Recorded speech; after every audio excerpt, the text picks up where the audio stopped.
इस श्लोक से ऐसा प्रतीत होता है कि दूसरे तीसरे श्लोकों में भगवान के कहे हुए वचन अब अर्जुन के भीतर असर कर रहे हैं।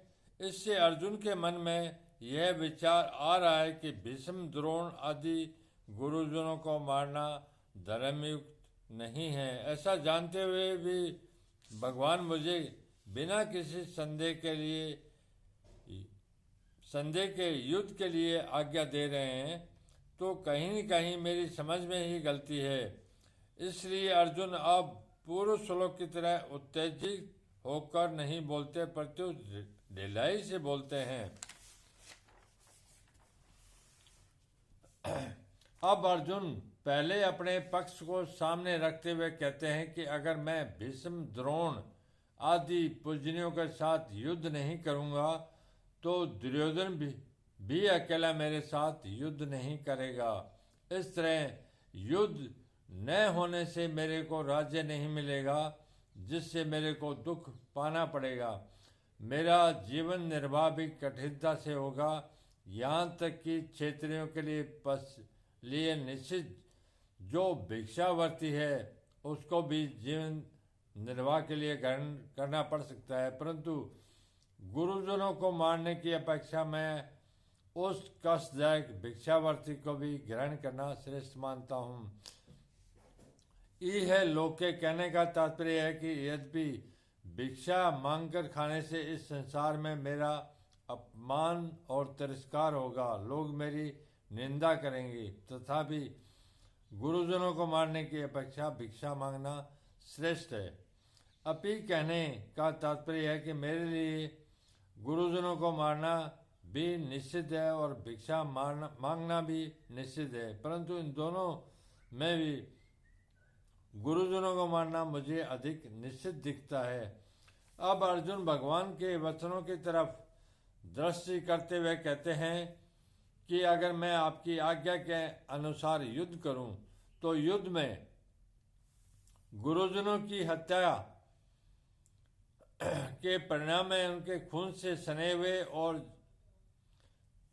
जिसमें धन आदि की कामना ही मुख्य है, ऐसे भोगों को ही तो भोगूंगा।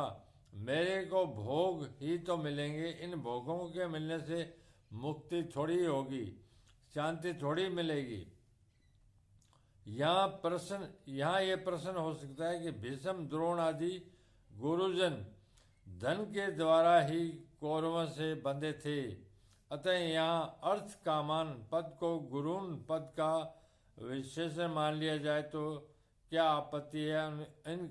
इसका उत्तर यह है कि अर्थ की कामना वाले गुरुजन ऐसा अर्थ करना उचित नहीं है, कारण कि पिता में भीष्म, आचार्य, द्रोण आदि गुरुजन धन की कामना वाले नहीं है। वे तो दुर्योधन के वर्ती भोगी थे, उन्होंने दुर्योधन का अन्न खाया था, अतः युद्ध के समय दुर्योधन का साथ छोड़ना कर्तव्य न समझकर ही वे कौरवों के पक्ष में खड़े हुए थे।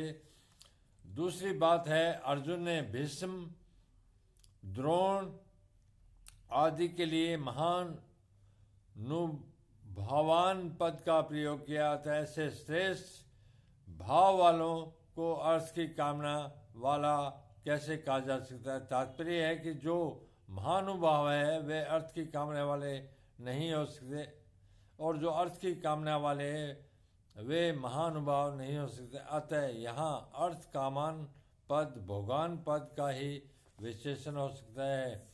भगवान दूसरे तीसरे श्लोकों में अर्जुन के कल्याण की दृष्टि से ही उन्हें कायरता को छोड़कर युद्ध के लिए खड़ा होने की आज्ञा दी थी, परंतु अर्जुन उल्टा ही समझे, अर्थात वे समझे कि भगवान राज्य का भोग करने की दृष्टि से ही युद्ध की आज्ञा देते हैं।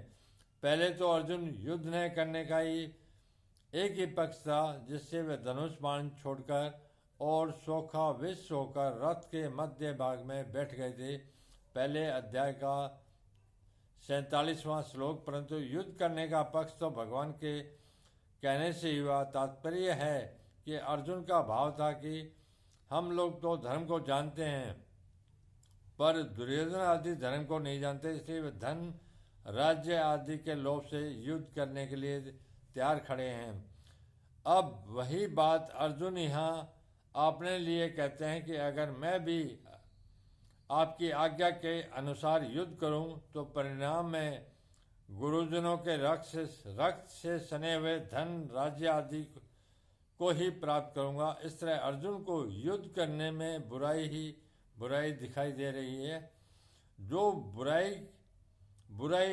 के रूप में आती है उसको मिटाना बड़ा सुगम होता है, परंतु जो बुराई अच्छाई के रूप में आती है उसको मिटाना बड़ा कठिन होता है। जैसे सीता जी के सामने रावण और हनुमान जी के सामने कालनेमी राक्षस आए, तो उनको सीता जी और हनुमान जी पहचान नहीं सके, क्योंकि उन दोनों का वेश साधुओं का था। अर्जुन की मान्यता में युद्ध रूप करते हुए कर्म करना बुराई है और युद्ध न करना भलाई है। अर्थात अर्जुन के मन में धर्म, इच्छा, त्याग रूप भलाई के वेश में करते हुए त्याग रूप बुराई आई है। उनको कर्तव्य त्याग रूप बुराई के रूप में नहीं दिख रहे, क्योंकि उनके भीतर शरीरों को लेकर मोह है। अतः इस बुराई को मिटाने में भगवान को भी बड़ा जोर पड़ रहा है और समय लग रहा है। आजकल समाज में एकता के बहाने वर्ण आश्रम की मर्यादा को मिटाने की कोशिश की जा रही है, तो यह बुराई एकता रूप अच्छाई के वेश में आने से बुराई रूप से नहीं दिख रही है। अतः वर्ण आश्रम की मर्यादा मिटने से परिणाम में लोगों का कितना पतन होगा, लोगों में कितना असुर भाव आएगा, इस तरफ दृष्टि ही नहीं जाती।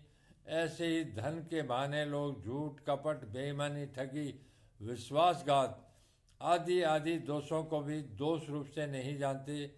यहाँ अर्जुन में धर्म के रूप में बुराई आई है कि हम भीष्म, द्रोण आदि महानुभावों को कैसे मार सकते हैं, क्योंकि हम धर्म को जानने वाले हैं। तात्पर्य है कि अर्जुन ने जिसको अच्छाई माना है वह वास्तव में बुराई ही है, परंतु उसमें मान्यता अच्छाई की होने से वह बुराई रूप से नहीं दिख रही।